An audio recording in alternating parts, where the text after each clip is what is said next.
Sebuah film horor yang menceritakan tentang rumah tua angker yang ada di Thailand. Tapi sebelum saya mulai ceritanya, jangan lupa subscribe dulu ya buat kalian yang belum subscribe. Oke guys, langsung saja kita nonton ceritanya. Seorang pria yang bernama Mit akan pindah ke sebuah daerah di pinggiran Thailand bersama putrinya yang bernama Mei. Mereka akan menempati sebuah rumah tua yang sudah lama kosong. Teman kerja Mit yang bernama Boy memberitahu kalau perabotan lama di rumah itu sudah dia pindahkan ke lantai atas. Dia berkata kalau pemilik rumah itu berpesan kalau mereka tidak boleh membuang barang-barang itu. Rumah itu dekat dengan pabrik tempat Mit bekerja. Boy juga memberitahu kalau Mit tidak perlu membayar uang sewa. Mit lalu melihat ada jimat yang ditempel di atas pintu. Karena daerah itu adalah kawasan muslim, Boy berpesan agar Mit tidak membiarkan anjingnya berkeliaran. Setelah kematian ibunya yang bernama Anne, Mei dan ayahnya terpaksa harus pindah rumah. Mit yang tidak percaya dengan hal-hal yang berbau mistis kemudian melepas beberapa jimat yang ada di rumah itu. Mit dan Mei lalu melihat ada seorang pria yang sedang menenangkan anjing mereka yang bernama Bo. Besoknya Mei yang akan berangkat sekolah lalu berkenalan dengan teman satu sekolahnya yang bernama Yah. Saat akan membeli roti di sebuah kedai teh, Mei melihat pria yang kemarin bersama anjingnya. Pria itu bernama Him.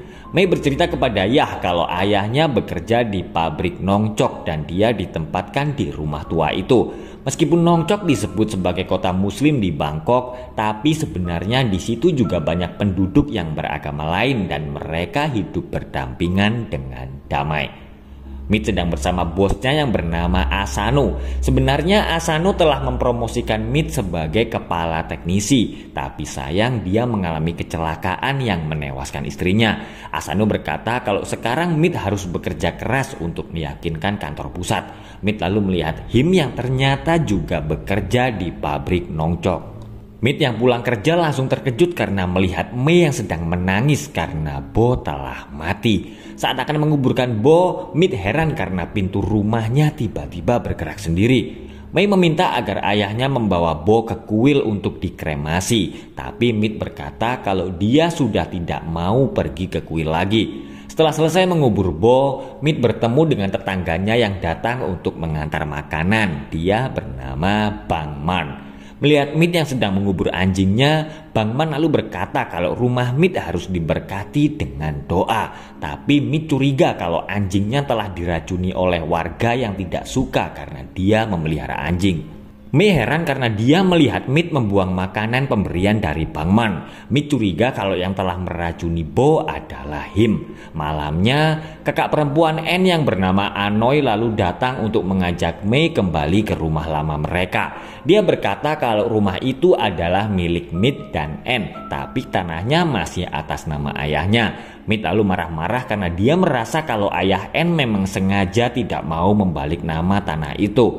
Selama ini orang tua Anne menduga kalau Mit sedang mabuk saat kecelakaan itu terjadi. Tapi Mit sudah berusaha meyakinkan mereka kalau malam itu dia tidak minum-minum. Putra Anoy lalu memberitahu kalau dia menemukan sesuatu di kandang burung. Mit dan Mei merasa heran karena kandang burung pemilik rumah itu sebelumnya disimpan di kamar atas.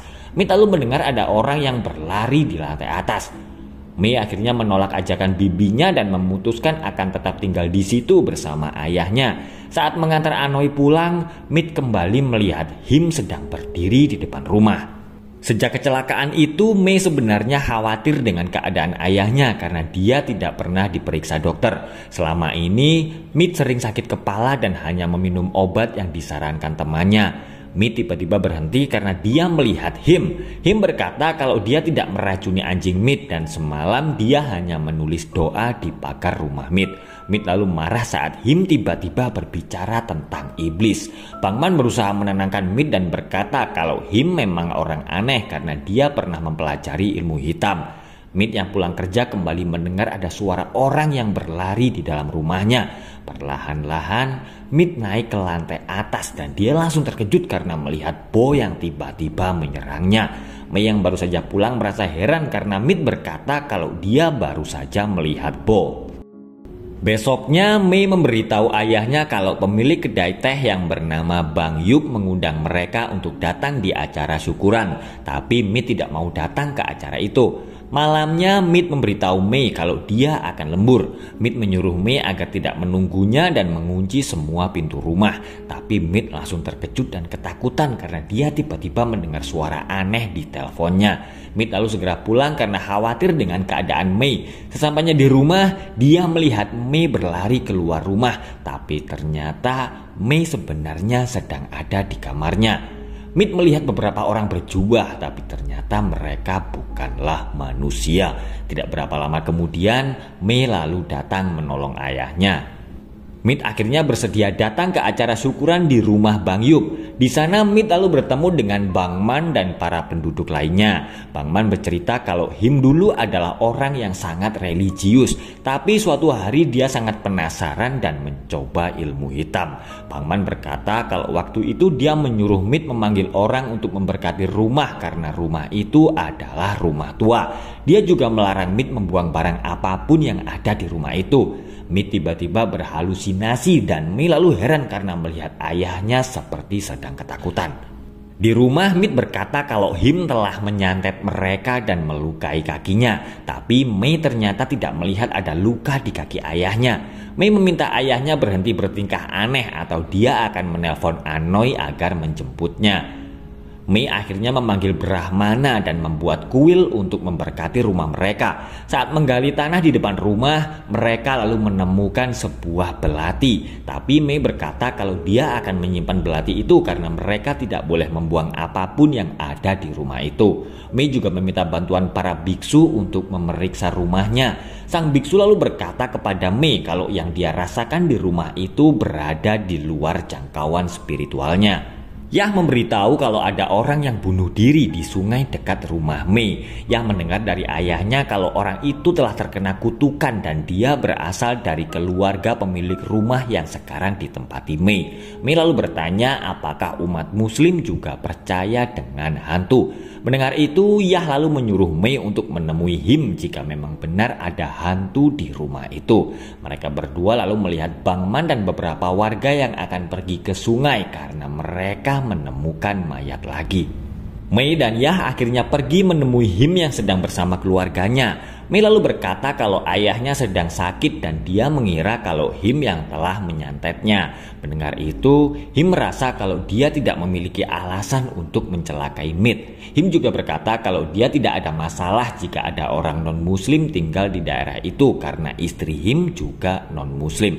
Him lalu memberitahu Mei kalau semuanya terjadi karena Mit telah membuang jimat yang ada di rumah itu. Dia yakin kalau dua orang yang ditemukan tewas ada kaitannya dengan rumah tua itu. Sebenarnya Him telah menulis perlindungan di pagar rumah, tapi Mit telah menghapusnya. Him menyuruh mereka berdua agar segera pindah. Dia juga memberitahu Mei kalau ayahnya telah diskors karena ketahuan membawa botol minuman keras ke tempat kerja. Sesampainya di rumah, Mei melihat Mit sedang melukai kakinya dengan pisau. Beruntung Him segera datang dan menolong mereka.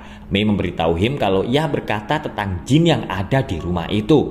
Him lalu menjelaskan kalau jin adalah makhluk hidup yang bukan manusia ataupun setan. Mereka ada yang baik tapi juga ada yang jahat dan orang Thailand menyebut mereka Kwan, yang artinya adalah pelindung atau roh rumah. Jin yang baik membantu manusia menjaga rumah, sementara yang jahat bekerja sama dengan setan untuk menipu manusia. Him membawa Mit dan Mei pergi ke daerah perbatasan Thailand dan Malaysia untuk menemui orang yang bisa membantu mereka. Him lalu meminta bantuan temannya yang bernama Ya untuk mengantarkan mereka ke tempat orang itu. Ternyata daerah itu adalah wilayah persembunyian para pemberontak tempat Him dulu pernah bertugas. Mereka akhirnya sampai di sebuah rumah dan menemui seorang wanita yang bernama Zainab.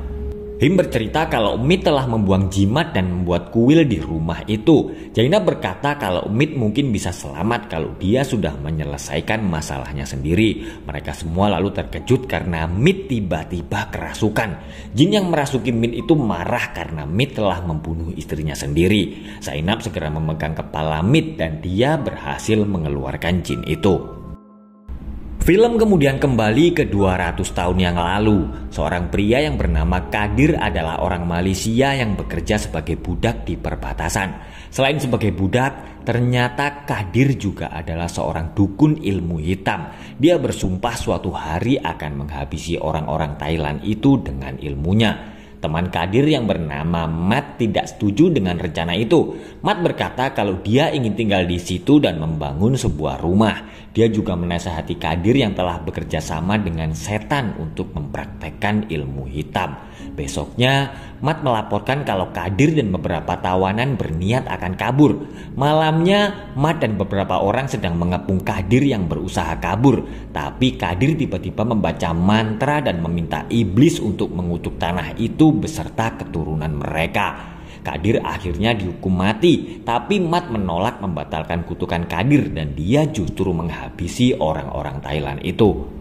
Mat menguburkan Kadir bersama belatinya di depan rumah. Dia lalu melawan kutukan Kadir dengan kutukannya sendiri. Mat juga memasang jimat di rumah itu untuk menahan kutukan Kadir. Mat telah berhasil merebut rumah itu dari pemiliknya. Tapi karena perbuatannya itu, besoknya datang lebih banyak tentara. Mereka melemparkan Mat dan para pemberontak lainnya ke dalam sungai. Zainab bercerita kalau pemilik rumah yang baru menikah dengan seorang gadis muslim dan tanah itu menjadi warisan turun-menurun. Zainab lalu menyuruh Mit dan Mei untuk meninggalkan rumah itu secepatnya. Mit yang kembali ke rumah lamanya langsung terkejut karena tahu kalau rumah itu telah dijual. Mei segera menelpon Anoy untuk bertanya kenapa dia menjual rumahnya. Mei lalu mengajak ayahnya kembali ke rumah tua untuk mengambil guci abu ibunya. Mei dan Mit akhirnya sampai di rumah tua Nongcok. Tapi saat Mei sedang mengemasi barang-barangnya, tiba-tiba terjadi sesuatu. Mit mengambil foto istrinya dan segera keluar dari rumah. Mei yang selesai membereskan barang-barangnya langsung menangis karena dia melihat guci abu ibunya telah pecah dan tiba-tiba ada sesuatu yang berada di belakang Mei. Beruntung Him segera datang bersama Zainab dan Ya. Mei lalu memberitahu mereka kalau ayahnya telah menghilang. Zainab menyuruh Mei dan Ya segera mencari Mit, sementara dia dan Him akan mencoba menetralisir keadaan. Saat pergi ke halaman rumah, Him dan Zainab melihat jin penunggu rumah tua itu. Mei akhirnya berhasil menemukan ayahnya yang sedang menangis sambil memeluk foto ibunya. Tapi Mit tiba-tiba ketakutan karena seperti ada sesuatu yang mengganggunya. Dia kemudian melihat N yang sedang berdiri di depannya. Mei berusaha menyadarkan Mit kalau yang berdiri di depan mereka itu bukanlah ibunya. Tidak berapa lama, sosok yang menyerupai N itu akhirnya menghilang. Jin penunggu rumah tua itu menjelma menjadi Kadir dan dia menyerang Zainab. Melihat itu, Him lalu menancapkan belati milik Kadir di tanah sambil membaca doa dan dia berusaha melawan kutukan Kadir. Kadir yang mulai tenang lalu teringat dengan masa lalunya. Zainab akan membawa benda keramat milik Kadir karena ternyata Kadir sebenarnya adalah leluhurnya. Meskipun berbeda keyakinan, Mit akhirnya mengizinkan Pak Ustadz dan yang lain untuk mendoakan rumah tua itu. Mit dan Mei yang sedang di ruang tamu langsung terkejut karena mereka mendengar ada suara di lantai atas. Kutukan Kadir memang telah hilang dari rumah itu, tapi tidak dengan kutukan Mat dan film pun selesai guys.